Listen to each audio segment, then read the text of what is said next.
Rahim sihat wanita sihat dipetik daripada catatan pakar ginekologi Wang, peneraju perubatan tradisional terkenal yang telah diwariskan selama 800 tahun dan disenaraikan sebagai warisan kebudayaan bukan material negara untuk meneliti masalah kesihatan wanita secara menyeluruh dan menyarankan penjagaan haid, keputihan, persalinan dan menopause. Rahim dan haid. Rahim boleh menjadi punca kesejahteraan dan kesengsaran seseorang wanita. Darah rahim jika beredar dengan lancar turut menjamin kesihatan jasmaninya. Seseorang wanita akan mengalami sebanyak 500 kali edaran haid dan ovulasi sepanjang hayatnya dan pengambilan kerap makanan sejuk, mentah, hancing dan pedas serta rutin kehidupan yang tidak menentu akan mengganggu fisiologikal badan dan mengakibatkan haid tidak teratur. Fungsi kitaran haid adalah untuk menyuburkan dan membersihkan rahim dengan menyingkirkan sisa bahan yang terkumpul selama 28 hari dalam tempoh seminggu. Proses ini membekalkan rahim dengan darah baharu, memperbaharui dinding dalaman rahim dan menyediakannya untuk peringkat ovulasi seterusnya. Oleh itu, kitaran haid tidak harus dipandang remeh. Wanita yang sihat dicirikan dengan kitaran haid yang tetap, warna dan aliran darah yang normal dan tiada sebarang ketidakselesaan semasa datang haid. Senggugut merupakan tanda peredaran darah yang tidak lancar dan merupakan isyarat kecemasan daripada rahim. Seperti yang dilaporkan oleh pelbagai liputan akhbar, haid yang tidak teratur mungkin merupakan tanda awal penyakit ovari. Rahim sihat wanita sihat juga mencatatkan bahawa seseorang wanita yang sering menghadapi masalah haid lewat atau awal, darah haid berketul-ketul ataupun pendarahan di luar kitaran haid berpeluang tinggi dalam menghadapi penyakit ginekologi. Contoh penyakit termasuk endometriosis, kanser rahim, pendarahan kegagalan uteria, kemandulan dan seumpamanya.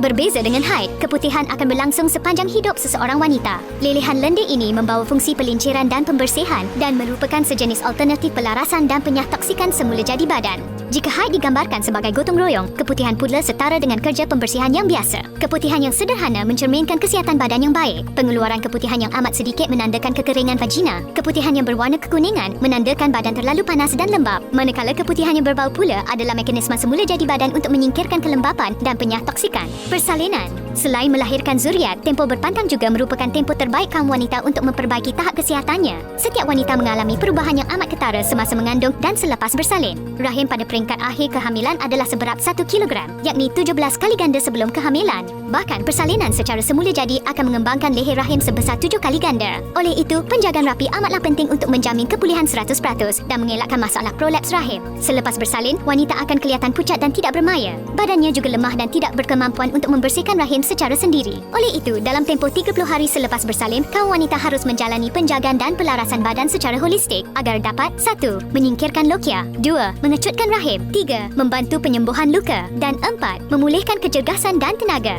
Menopause.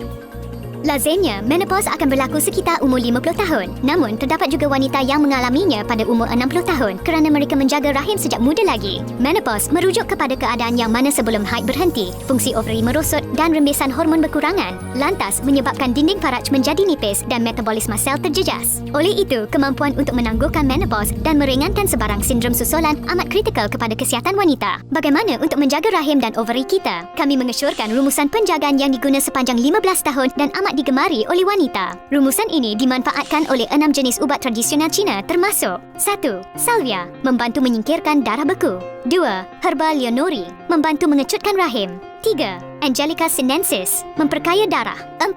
Astragalus, membantu memulih tenaga dan kecergasan. 5. Patrinia, menyatoksik dan mengurangkan haba patogenik, membantu memperbaiki keputihan yang berwarna kekuningan. 6. Codonopsis, membantu menambah tenaga dalam limpa dan perut. Rumusan ini adalah manifestasi ilmu penjagaan rahim yang terpelihara di China sepanjang 800 tahun dan mempunyai pengesahan klinikal. Wanita biasa. 1. Membantu memperbaiki peredaran darah rahim dan meningkatkan kecergasan setinggi 94.59%. 2. Membantu memperbaiki kelesuan, anemia dan gejala fiziologi wanita. 3. Membantu menghasiati ovari dan pemulihan rahim. Wanita selepas bersalin. 1. Membantu membaiki fungsi menyeluruh rahim sehingga 92.48%. 2. Membantu meningkatkan sel darah merah dan hemoglobin selepas bersalin. Haid, keputihan dan persalinan sememangnya sumber hidup seorang wanita. Badan bermaya dan bertenaga, hindari pelbagai penyakit, nikmati hidup bahagia sejahtera.